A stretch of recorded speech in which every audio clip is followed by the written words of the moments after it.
देश भर में अग्निपथ योजना के खिलाफ युवाओं का प्रदर्शन जारी है। उत्तराखंड के हल्द्वानी में भी प्रदर्शन कर रहे युवाओं पर लाठीचार्ज की खबर सामने आई थी, जिसके बाद डीजीपी अशोक कुमार ने सभी कप्तानों को निर्देश देते हुए अलर्ट किया है कि प्रदर्शनकारी युवाओं के साथ बातचीत की जाए और कानून व्यवस्था को बिगड़ने न दिया जाए। डीजीपी ने कहा है कि कानून व्यवस्था बिगाड़ने वाले कार्रवाई के लिए भी तैयार रहें। एसपी को, हमारे डीआईजीज को निर्देशित किया है कि वो युवाओं से बात करें, उनको समझाने का प्रयास करें, कोचिंग सेंटर्स वालों से बात करें, उन्हें भी समझाने का प्रयास करें और किसी भी हालत में राज्य में शांति व्यवस्था की स्थिति बिगड़ने ना दें। शांति व्यवस्था बनी रहनी चाहिए। मैं भी युवाओं से अपील करता हूं कि कृपया करके ऐसा कोई कार्य न करें जिससे कि प्रदेश की शांति व्यवस्था खराब हो, क्योंकि फिर ऐसे में हमें एफआईआर दर्ज करनी पड़ती है। एफआईआर दर्ज होगी तो युवाओं को ही नुकसान होगा, क्योंकि कल को उनको अगर सरकारी नौकरी जो मिलने वाली होगी उसमें उनका वेरिफिकेशन भी नहीं हो पाएगा। तो मैं आपके माध्यम से ये अपील करना चाहता हूँ सभी से कि कृपया करके शांति बनाए रखें और किसी भी दशा में कानून को अपने हाथ में न लें। देश भर में अग्निपथ योजना का विरोध जारी है। वहीं विधानसभा सत्र के दौरान कांग्रेस विधायकों ने भी सरकार का विरोध किया। उन्होंने कहा कि उत्तराखंड देवभूमि ही नहीं बल्कि वीर भूमि भी है। यहाँ के हर परिवार से कोई न कोई सेना में अपनी सेवाएं दे रहा है। यही नहीं बल्कि यहाँ के नौजवान छात्र सेना में भर्ती होने के लिए काफी उत्साहित रहते हैं, लेकिन सरकार के इस तुगलकी फरमान से युवा काफी निराश हैं। आज जो युवा देश सेवा, राष्ट्र सेवा के लिए अपने आप को समर्पित करना चाहता था, उस देश सेवा की भर्ती पर जो देश की सुरक्षा से जुड़ा हुआ मामला है उस पर अग्निपथ योजना लाए और सारा देश का युवा कह रहा है कि ये गलत है और वो उसका विरोध करने के लिए सड़कों पर उतर रहा है। तो उसको दमनकारी नीति से लाठीचार्ज कर डरा कर 144 लगाकर युवाओं को अपनी बातों को नहीं कहने दिया जा रहा है। भारतीय जनता पार्टी इस देश में आदि मनुष्य के अपनी अभिव्यक्ति की आज़ादी को ख़त्म करना चाहती है, हमारे अधिकारों को ख़त्म करना चाहती है, लोकतंत्र को ख़त्म करना चाहती है। उसका ये एक उदाहरण है जीता जागता जो आज लाठीचार्ज हुआ। देखिए, भारत सरकार ने प्रचंड बहुमत की सरकार है। उत्तराखंड ने सभी सांसद यहाँ कर जिता कर दिए, लेकिन इस सैनिक प्रदेश के साथ बहुत बड़ा धोखा किया गया।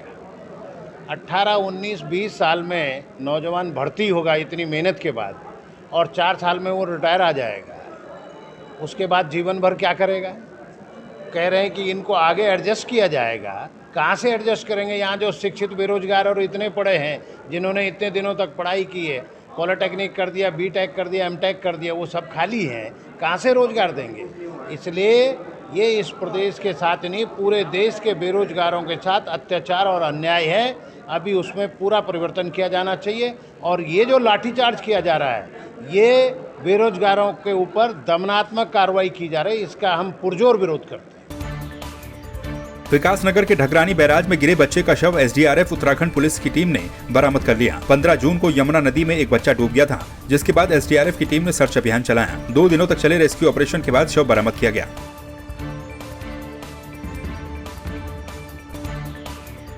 देश भर में अग्निपथ योजना के खिलाफ प्रदर्शन चल रहा है, जिसको लेकर बेरीनाग में भी युवाओं का प्रदर्शन जारी है। उन्होंने जुलूस निकालते हुए केंद्र सरकार के खिलाफ नारेबाजी की। इस बीच पुलिस और युवाओं के बीच तीखी झड़प भी देखने को मिली। दिल्ली में कांग्रेस कार्यकर्ताओं के साथ हुई अभद्रता और लाठीचार्ज को लेकर पौड़ी जिले में कांग्रेस कार्यकर्ताओं ने जुलूस निकालकर केंद्र सरकार के खिलाफ विरोध प्रदर्शन किया। कांग्रेस के जिला अध्यक्ष विनोद नेगी ने कहा कि केंद्र सरकार द्वेष की भावना के साथ सत्य को कुचलने का काम कर रही है। कांग्रेस पार्टी के हैं राहुल गांधी जी, उनको ईडी के सामने पेश किया गया था। इसी क्रम में ठीक है, आप लोगों ने कोई सवाल जवाब किए जाते हैं, राजनीति में होता है ये सारी चीज़ें, लेकिन इसका ये मतलब नहीं होता है कि कोई सच्चाई से कोई आवाज़ उठाए उसकी आवाज़ को दबा दिया जाए।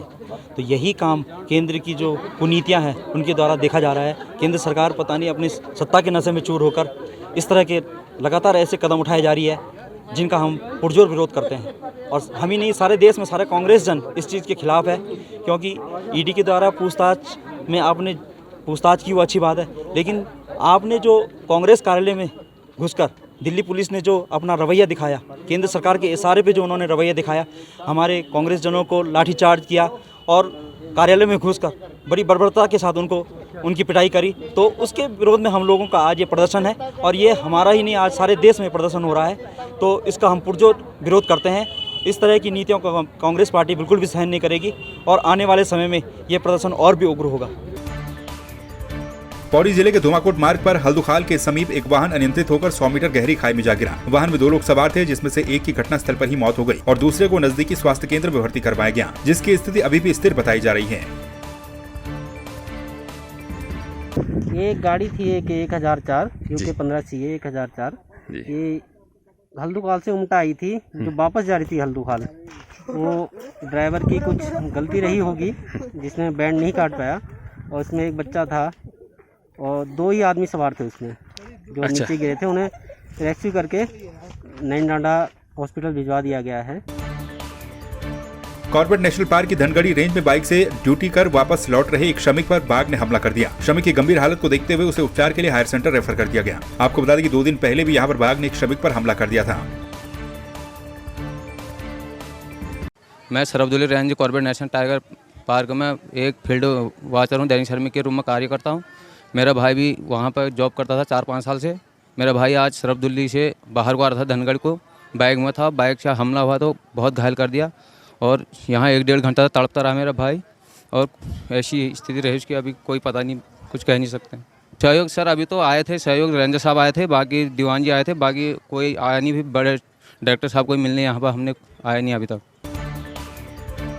रामनगर में लंबे समय से बिजली की अघोषित कटौती हो रही है, जिसके खिलाफ शुक्रवार को पंचायत प्रतिनिधियों और ग्रामीणों ने विद्युत कार्यालय में तालाबंदी करते हुए हाथ में पंखे और मोमबत्ती जलाकर सरकार और विभाग के खिलाफ प्रदर्शन किया। पूर्व ब्लॉक प्रमुख संजय नेगी ने कहा कि लगातार घंटों तक हो रही बिजली कटौती से जनता का जीना मुश्किल हो गया है और कई बार अनुरोध करने के बावजूद भी समस्या से निजात नहीं मिल पा रही। देखिए, लगभग 1.5-2 माह से रामनगर में लगातार विद्युत कटौती की जा रही है और विद्युत कटौती के नाम पर लगभग 7 से 8 घंटे तक विद्युत कटौती की जा रही है ग्रामीण क्षेत्रों और शहरी क्षेत्र में, और यहाँ का आमजन बहुत ज़्यादा त्रस्त हो चुका है। बार बार आग्रह करने के बाद भी विद्युत कटौती इस रामनगर में बंद नहीं हो रही है, जबकि ये रामनगर पर्यटन नगरी है और पर्यटन नगरी को हमेशा से विद्युत कटौती से मुक्त रखा जाता है। लेकिन रामनगर विश्वविख्यात यहाँ जिम कॉर्बेट पार्क है और देश विदेश के पर्यटक यहाँ पे ठहरते हैं, घूमने के लिए आते हैं, और यहाँ पर विद्युत कटौती होने से इस रामनगर की आलोचना देश विदेशों तक जा रही है कि रामनगर में बहुत ज़्यादा विद्युत कटौती हो रही है। और आज हमने विद्युत विभाग में तालेबंदी कर पंखे हाथ में लेकर, हाथ के पंखे हाथ में लेकर और मोमबत्ती जलाकर यहाँ पर तालाबंदी की है और एक विरोध दर्ज हमने करवाया है। यदि अब भी राज्य सरकार नहीं जागती है या विद्युत विभाग नहीं जागता है तो निश्चित रूप से हम पंचायत प्रतिनिधि जनता के साथ मिलकर विद्युत विभाग के खिलाफ एक बड़ा आंदोलन छेड़ेंगे। टिहरी में कांग्रेस ने जिला अध्यक्ष राकेश राणा के नेतृत्व में बीजेपी सरकार के खिलाफ प्रदर्शन किया। कांग्रेस ने कहा है कि केंद्र सरकार अपनी दमनकारी नीति अपना रही है। बीजेपी देश भर में कांग्रेस को दबाने की कोशिश कर रही है। कांग्रेस का कहना है कि राहुल गांधी के साथ सरकार के द्वारा जो भी किया जा रहा है उसके खिलाफ देश भर में कांग्रेस प्रदर्शन कर रही है। केंद्र में भाजपा की सरकार है, पूरे देश का जो माहौल है एक अराजकता का माहौल बना हुआ है। सरकार तानाशाही रवैया अपना रही है। आज हमारे शीर्ष नेता राहुल गांधी जी, सोनिया गांधी जी और तमाम वरिष्ठ नेताओं पर केंद्र सरकार जो केंद्रीय जांच एजेंसियां है उनका दुरुपयोग करके उनको डराने का काम कर रही है, उनको धमकाने का काम कर रही है, उनको परेशान करने का काम कर रही है। टिहरी में नगरपालिका चंबा के श्रीदेव सुमन राजकीय इंटर कॉलेज में कई दिनों से मेले का आयोजन किया जा रहा है, जिसको बंद करवाने के लिए व्यापार मंडल ने प्रशासन से मांग की थी, लेकिन स्थानीय महिलाएं इस मेले के समर्थन में आई हैं। उन्होंने प्रशासन से मेले को सुचारू रूप से चलाने की मांग की है। स्थानीय लोगों का कहना है कि इन दिनों स्कूल की छुट्टी है, इसको देखते हुए मेले को कुछ दिन और यहाँ पर चलना चाहिए। मेला बंद नहीं होना चाहिए। ये जो इस समय जो बच्चे हैं, छुट्टियां पड़ी हुई है बच्चों की, और जो बच्चे बाहर नहीं जा सकते, गरीब लोग हैं, बच्चे अपने बच्चों को यहाँ पे अपना मनोरंजन करा रहे हैं, इसलिए ये मेला बंद नहीं होना चाहिए। ये स्थानीय मेला है, लोगों का 3 साल बाद वो मेला लगा है, तो मेला बंद नहीं होना चाहिए। हम इसका विरोध करते हैं, जो व्यापारी लोग बंद करवा रहे हैं, इसका विरोध करते हैं कि बंद नहीं होना चाहिए।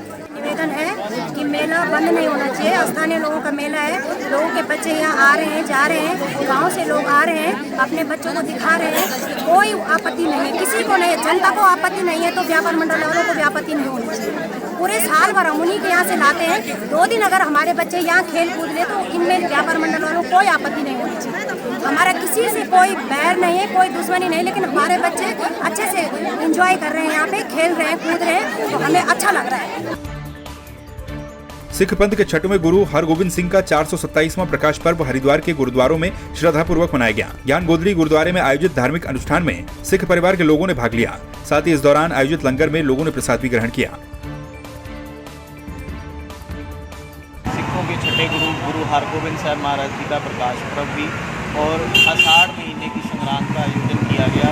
हमारा शुरू से ही यही मानना है और सबको यही कहना है कि कोई भी बात अगर सरकार रखती है उसको बड़े ध्यान से सुन करके फिर उसके ऊपर कोई प्रतिक्रिया करें। जो आजकल बच्चे या कुछ लोग ऐसी समाज में कुरीतियाँ फैला रहे हैं वो नासमझ लोग हैं और बिना सोचे समझे ऐसे कार्य कर रहे हैं, वो देश को नुकसान पहुँचा रहे हैं।